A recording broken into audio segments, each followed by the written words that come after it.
Hello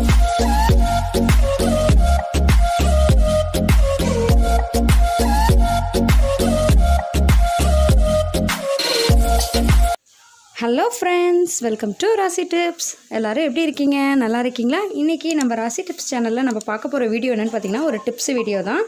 பச்சை மிளகா நீண்ட நாள் வரைக்கும் அழுகி போகாமல் எப்படி வச்சு ஸ்டோர் பண்ணுறதுங்கிறதான் இந்த வீடியோவில் நான் உங்களோட ஷேர் பண்ணியிருக்கேன். வாங்க ஃப்ரெண்ட்ஸ், இப்போ எப்படி ஸ்டோர் பண்ணுறதுங்கிறத பார்க்கலாம். அதுக்காக நான் பச்சை மிளகா தான் எடுத்திருக்கேன். பச்சை மிளகாவை எப்போதுமே வாங்கிட்டு வந்த உடனே இந்த மாதிரி தண்ணியில் போட்டு அலசிடுங்க. ஏன்னா அதில் நிறைய அழுக்கெல்லாம் இருக்கும். அதை க்ளீன் பண்ணுறதுக்காக நல்லா தண்ணியில் அலசிட்டு ஒரு வடிதட்டு வச்சு தண்ணியெல்லாம் நல்லா வடிகிற அளவுக்கு வடித்து வச்சுருங்க. தண்ணியெல்லாம் நல்லா வடியட்டும். தண்ணியெல்லாம் வடிஞ்சு பச்சை மிளகாவில் ஈரத்தன்மையே இல்லாமல் இருக்கணும். இந்த ஸ்டேஜில் இப்போ நம்ம பச்சை மிளகாவை நம்ம இதில் இருக்கிற காம்பை மட்டும் எடுத்துடலாம். காம்போடு வச்சு ஸ்டோர் பண்ணும் போது பச்சை மிளகாய் சீக்கிரமே பழுத்துரும்.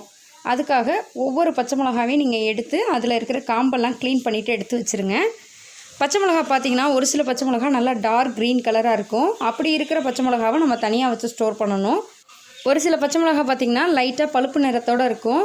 அப்படி இருக்கிற பச்சை மிளகாவாக எடுத்து தனியாக வச்சுட்டு நீங்கள் சமையலுக்காக ஃபஸ்ட்டு ஒரு 2 days 3 daysக்குள்ளே யூஸ் பண்ணிக்கிற மாதிரி பார்த்துக்கோங்க. இப்போ கழுவி வச்சு காஞ்சிருக்கிற எல்லா பச்சை மிளகாவையும் நான் க்ளீன் பண்ணி வச்சுருக்கிறேன். இந்த பச்சை மிளகாவை நம்ம எப்படி வச்சு ஸ்டோர் பண்ணுறதுங்கிறத பார்க்கலாம்.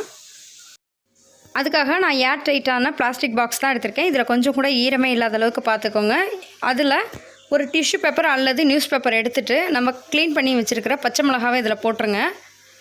நம்ம இப்போ டிஷ்யூ பேப்பர் வச்சு ஸ்டோர் பண்ணும்போது பாக்ஸில் எந்த விதமான ஈரத்தன்மை இருந்தாலும் டிஷ்யூ பேப்பர் எரிஞ்சிரும். கடைசியாகவும் ஒரு டிஷ்யூ பேப்பர் வச்சுட்டு நம்ம டைட்டாக க்ளோஸ் பண்ணி நம்ம இதை ஃப்ரிட்ஜில் வச்சுக்கலாம். ஃப்ரிட்ஜில் வச்சிங்கன்னா நீங்கள் மாதக்கணக்கில் இந்த மெத்தடில் ஸ்டோர் பண்ணும்போது மாதக்கணக்காக வச்சு ஸ்டோர் பண்ண முடியும். ஒவ்வொரு தடவையும் நீங்கள் பச்சை மிளகாவை எடுக்கும் போது பார்த்து தான் எடுக்கணும். அதில் லைட்டாக ஒரு மாதிரி பழுப்பு நிறம் இருக்கிற மாதிரி இருந்துச்சுன்னா அந்த மாதிரி இருக்கிற பச்சை மிளகாவை ஃபஸ்ட்டு எடுத்து யூஸ் பண்ணிவிட்டு நல்லா இருக்கிற பச்சை மிளகாவை வச்சுருங்க. இப்படி வச்சு நீங்கள் ஸ்டோர் பண்ணும்போது ரொம்ப நாள் வரைக்கும் நம்மளால் வச்சு ஸ்டோர் பண்ண முடியும். ஒவ்வொரு தடவையும் எடுக்கும் போது டிஷ்யூ பேப்பரில் அதிகமான ஈரம் இல்லாத அளவுக்கு பார்த்துக்கோங்க. அப்படி டிஷ்யூ பேப்பர் ஈரமாக இருக்கிற மாதிரி இருந்துச்சுன்னா அந்த டிஷ்யூ பேப்பர் எடுத்துகிட்டு நீங்கள் வேறு ஒரு டிஷ்யூ பேப்பர் போட்டு புதுசாக வச்சு ஸ்டோர் பண்ணிக்கலாம். ஃப்ரெண்ட்ஸ், இன்றைக்கி உங்களோட ஷேர் பண்ணிக்கிட்ட இந்த வீடியோ உங்களுக்கு ரொம்ப யூஸ்ஃபுல்லாக இருக்குன்னு நினைக்கிறேன். இந்த வீடியோ பிடிச்சிச்சின்னா லைக் பண்ணுங்கள்.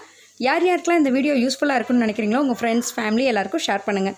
நீங்கள் இன்னும் நம்ம ராசி டிப்ஸ் சேனலை சப்ஸ்கிரைப் பண்ணாமல் இருந்தீங்கன்னா சப்ஸ்கிரைப் பண்ணிவிட்டு மறக்காமல் பக்கத்தில் இருக்க பெல் ஐக்கானை கிளிக் பண்ணிடுங்க. அப்போ தான் தினம் நான் அப்டேட் பண்ணக்கூடிய வீடியோஸ் உங்களுக்கு உடனுக்குடன் நோட்டிஃபிகேஷன் வரும். தேங்க்யூ ஃபார் வாட்சிங். Thank you friends.